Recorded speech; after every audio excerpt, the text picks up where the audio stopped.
Knots, nautical knots. How did I arrive at that? We walked the waterfront and talked to people and watched the fisherman with worn, smooth fingers and a knife around his neck repair nets using knots. Miles and miles of nets rolled and unrolled, reknotted and knit. We saw the shiny yachtsmen with anchors embroidered on their belts wearing topsiders. We got some pretty hunks of line, and by yearning and learning to tie some basic knots, sheet bends and lover's knots, knob knots, lock knot, half hitch, solid sinnet, whipping, lashing, slings, and eye splices in my book of knots recommended by the fishermen and yachtsmen alike. Knots didn't just stay by the water. Now we saw knots everywhere in the history of civilization and almost expired from the weight of the subject.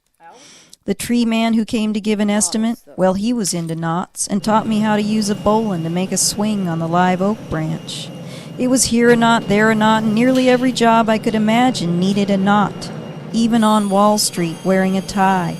The jeweler, the taxidermist, the fisherman, quilter, telephone pole worker, mountain climber, mortician, drum maker.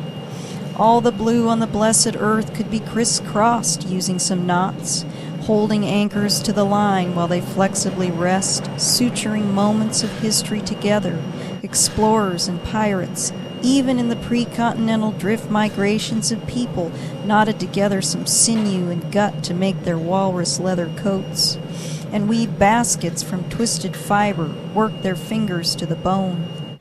Knots are humble when they are doing work. Knots are umbilical.